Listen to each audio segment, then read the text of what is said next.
This is the special video for engineering student. ह्या व्हिडिओमध्ये आपण इंजिनिअरिंगच्या अशा काही मिस्टेक्स बद्दल बोलणार आहेत. बेसिकली 10 मिस्टेक्स आहेत ज्या इंजिनिअरिंग स्टुडंट करतात आणि ते त्यांच्या मेंटॅलिटी किंवा अप्रोचमध्ये दिसून येतात.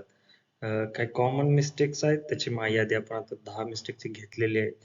त्याच्यात पहिल्या वर्षात काही गरज नाही, प्रोग्रामिंग नंतर बघू, अटेंडन्स झाला म्हणजे बस, स्टडीची गरज नाही, लास्ट मिनिट स्टडी, इंटर्नशिप नंतर बघू, पासिंग मार्क पुरे.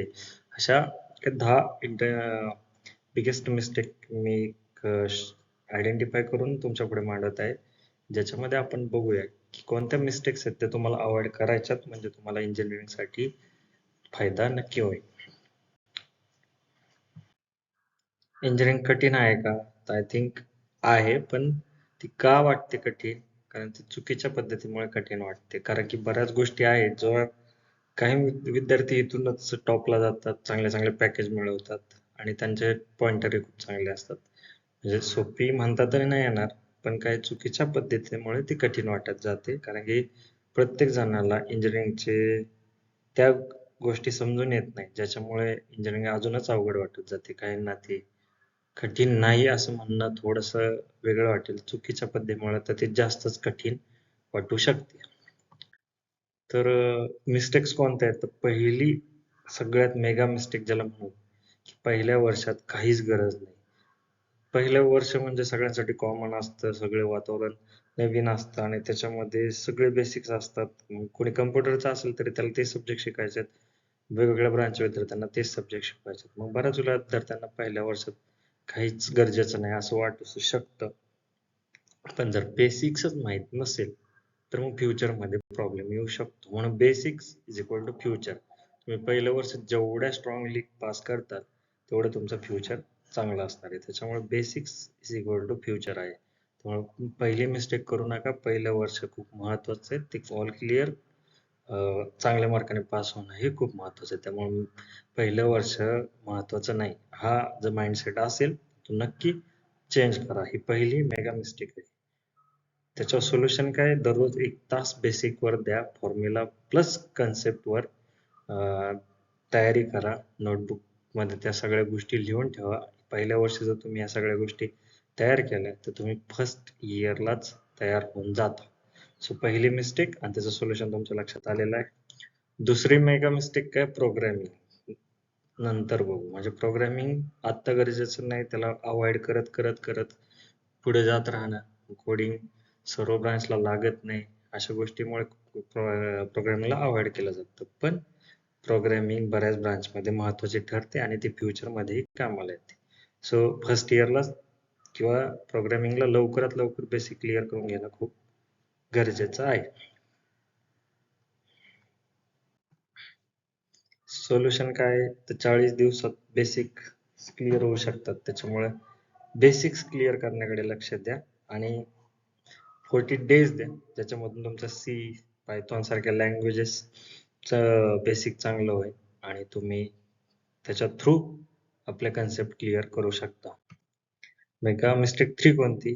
Attendance is equal to study.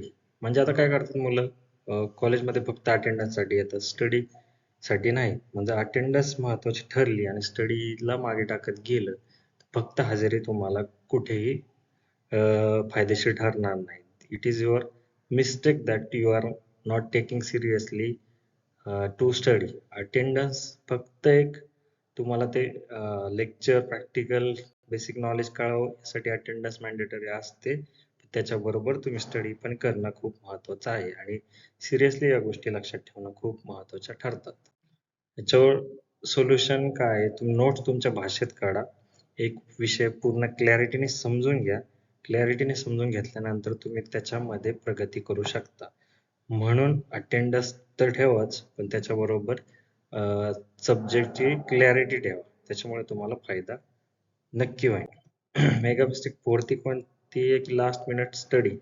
Exam जवळ आले की अभ्यास करणं, खूप स्ट्रेस येतो. आता 5 विषय असतील, क्लिअर होतील का नाही, काहींचे बॅकलॉग आहे, बॅकलॉग मधून क्लिअरिटी होईल का नाही, ह्या सगळ्या गोष्टीचा प्रेशर वाढत जातो. म्हणून लास्ट मिनिट स्टडी अवॉइड करा.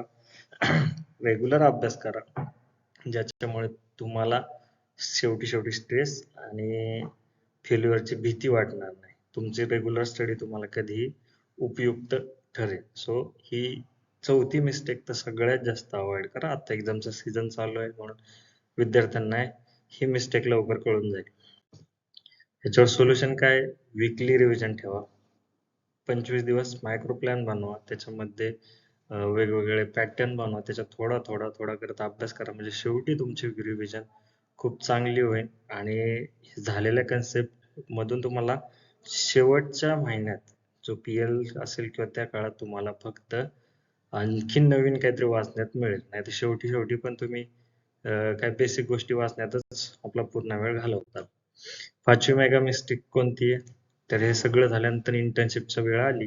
इंटर्नशिप हळूहळू नंतर नंतर करतच नाही. फर्स्ट इयर सेकंड इयरला पण ऑनलाईन असेल तर कुठे ना कुठे इंटर्नशिप चालू ठेवली तुम्हाला त्याचा फायदा होईल. थर्ड इयर फोर्थ इयरला तर तुम्हाला करायचीच आहे. 1-1.5 महिन्याची ऑनलाईन इंटर्नशिप मिळाली तर ती करणं ही खूप गरजेचं ठरतं. म्हणजे इंटर्नशिप थर्ड इयरला तर कराच, फोर्थ इयरला करा. जेवढा लेट करताल तेवढं तुम्हाला प्रॉब्लेम येईल. त्याच्यामुळे सोल्युशन काय? लिंक्डइन, इंटर्नशालावर आपला अकाउंट खोला, प्रोजेक्ट शो करा. या सगळ्यातून तुमचं उद्याचं करिअर घडणार आहे. मेगा मिस्टेक 6 कोणती? पासिंग मार्क्स पुरे. आता बऱ्याच जणांना फक्त एकच टर्म्स माहीत असते की कसे तरी सब्जेक्ट क्लिअर करायचे पासिंग मार्क म्हणजे 40ला पास आहे तर 40 प्लस 2-3 मार्क पडले की खूप झालं. अशांना 60%चा जो क्रायटेरिया आहे तिथं ते फुलफिल होत नाही. त्याच्यामुळे तिथेही मागे पडायची वेळ येते आणि बाकीचेही स्किल्स नसल्यामुळे प्रोजेक्ट्सची अवेलेबल नाही, जॉब मिळणं अवघड होऊन जातं. त्यामुळे पासिंग मार्क्स पुरेसे नाहीयेत. या बाकीच्या गोष्टीही तुम्हाला स्किल आणि प्रोजेक्ट पण करणं गरजेचं आहे. तर प्रोजेक्ट सोल्युशन काय? प्रोजेक्ट करत राहा म्हणजे थोडंसं तुम्हाला त्याच्यातून एक रिझ्यूम स्ट्रॉंग बिल्डअप होईल. सो आणि त्याचबरोबर थोडासा extra study, extra skill development आणि प्रोजेक्टवर काम करणं हे खूप महत्त्वाचं ठरेल. मेगा मिस्टेक 7 म्हणजे मोबाईल ॲडिक्शन. ह्याच्याबद्दल बोलेल तेवढं कमीच आहे. कारण की ही एक सध्याची सगळ्यात मोठी डिस्ट्रॅक्शन आहे, जे स्टडीच्या मध्ये येतं. त्यामुळे मोबाईलचं ॲडिक्शन कमी करण्यासाठी प्रयत्न करणं खूप गरजेचं आहे. फोकस्ड असेल, एम्स ठरलेले असतील, काय करायचं ठरलेलं असेल, तर हे ॲडिक्शन संपायला वेळ लागत नाही. त्याच्यामुळे ह्याच्यावर आपण तसे पण व्हिडिओ बनवतोच. ह्याच्यामध्ये हे सांगेल की मोबाईलचं ॲडिक्शन कमी करता येईल तेवढं करा. सोल्युशन काय? सोशल मीडियाला लांब ठेवा. स्टडी टाइम ठरवा. त्याच्यामध्ये मोबाईल वापरू नका. मोबाईल जेवढा दूर राहील तेवढं तुम्हाला इफेक्टिव्ह स्टडी करता येईल आणि त्याचा फायदा होईल. मेगा मिस्टेक 8 कोणती आहे? तर स्टडी ग्रुप. चुकीचा स्टडी ग्रुप म्हणजे ग्रुपने केलेली चांगलीच आहे, त्याच्यामधून भरपूर शिकायला मिळतं. पण असा स्टडी ग्रुप असेल जिथे तुमचा अभ्यास कमी आणि टाइमपास जास्त होत असेल तर त्या स्टडी ग्रुपला लिव्ह करा. त्याने तुम्हाला फायदा होईल. जिथे जास्त कॉन्सन्ट्रेट किंवा चांगली स्टडी करणारी मुलं आहेत त्यांच्याबरोबर स्टडी करा. तुम्हाला त्याचा फायदा नक्की होईल. आणि ज्यावेळेस गरज आहे त्यावेळेस सिरियस विद्यार्थ्यांमध्ये स्टडी करा. त्यांच्याकडून कन्सेप्ट समजून घ्या. काही जे टॉपर आहेत त्यांच्याकडून समजून घ्या. जे ह्या फोकस्ड आहेत त्यांच्याबरोबर गरज लागेल त्यावेळेस करा. नाही तर बाकी वेळ सोलो स्टडी करणं खूप गरजेचं आहे. मेगा मिस्टेक 9 आणि 10 इंग्लिश टाळणं प्लस फ्युचर तयारी नाही. हा खूप महत्त्वाचा विषय आहे कारण इंग्लिश हा सगळ्यांचाच प्रॉब्लेम येतो. इंग्लिशला टाळलं, इंग्लिश नको नको केलं तर प्रेझेंटेशन त्याच्यानंतर सगळ्या गोष्टीमध्ये अडचण येते. फ्युचरमध्ये इंटरव्ह्यू नंतर जॉब करतानाही इंग्लिशमुळे अडचण येते. सो इंग्लिश टाळलं तुमचं फ्युचरची तयारी होणार नाही. सो इंग्लिशवरही भर द्या. इंग्लिशची तयारी करण्यावर वेळ घालवा. तर तुम्हाला एक सक्सेसफुल लाईफ पुढे जाऊन मिळणार आहे. त्याच्यावर सोल्युशन काय? सगळ्यातून एकच कन्क्लुजन मिळतं की सगळ्या मिस्टेक टाळता येतील तेवढ्या टाळा. Skill plus project plus planning या 3 गोष्टीला प्रेफरन्स द्या आणि म्हणजे तुम्हाला इंजिनिअरिंगमध्ये सुकर जाईल. बाकी ह्या सगळ्या गोष्टी करूनही फोकस राहून आपल्या करिअरचा एक पाठ ठेवून तुम्ही करत राहिले तर तुम्हाला नक्कीच याचा फायदा होईल.